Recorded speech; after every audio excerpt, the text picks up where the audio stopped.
You ever wonder how many pieces of yourself you can carve away before there's nothing left?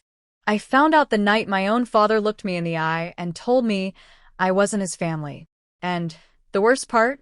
I had paid for every bite of the dinner where he said it. My name's Daniel Cross. I'm 28. For as long as I can remember, I thought love was something you earned, like a paycheck. Do enough, give enough, sacrifice enough. Then maybe they'd let you sit at the table like you belonged. I grew up the shadow in my house. My sister, Leah, was the star, always the favorite, always the golden smile. Me? I was the quiet kid with textbooks for company. Whenever Mom said, "Why can't you be more like Leah?" Dad would just nod, like that was the end of the conversation. When Dad lost his job, I was 13. Bills stacked up, voices got louder, nights turned colder. Leah kept dancing in new shoes while I pushed a lawnmower after school, saving crumpled bills just to put groceries on the counter. That was the first time I learned what sacrifice tasted like, bitter, metallic, and lonely.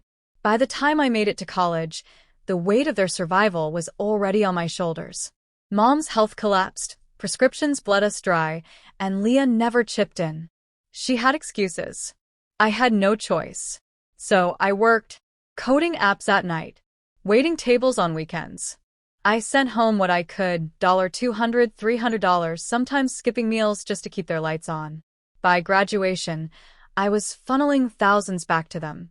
Rent, utilities, medical bills, even Leah's car payments.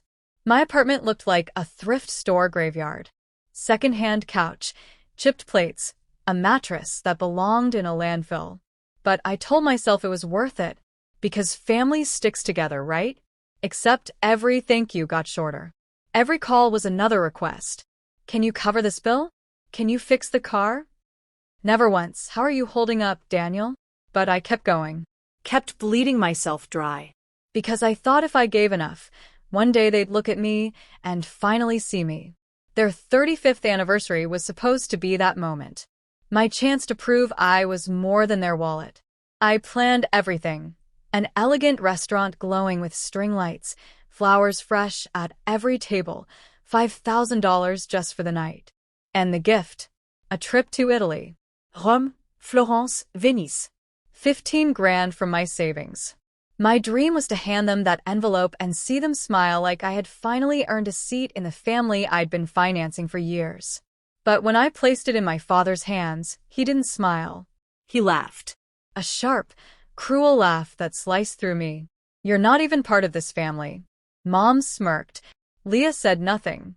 In that moment, everything inside me cracked. I thought I'd collapse, beg, cry. But instead, I stood, my voice steady. "All right then, Thomas. Claire. Leah. Don't ever ask me for money again." The room froze. Their eyes went wide. The silence was suffocating. I laid my card on the table. "We're splitting the bill." And I walked out, my heels echoing against the floor like a drumbeat of freedom. That night, I drove home in silence, hands trembling on the wheel. Years of sacrifice replayed in my mind. Rent payments, medical bills, Leah's car.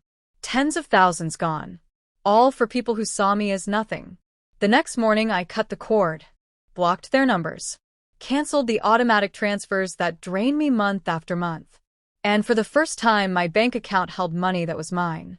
Of course, they tried to pull me back. Emails from Leah. "You owe us."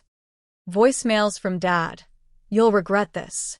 Mom calling from new numbers, her voice suddenly sweet. I ignored them all. Because here's the truth. I wasn't their son. I was their ATM. And ATMs don't bleed. Without their weight, I started to breathe.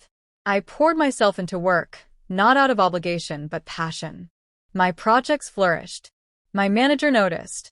I climbed, step by step, into a future I never thought I'd have. I bought a couch that didn't sag. Took weekend hikes in the Rockies. Joined a book club. Little things, maybe. But each one was a reminder. This life was mine now. Meanwhile, they crumbled.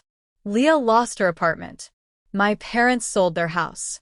They kept calling me selfish, heartless.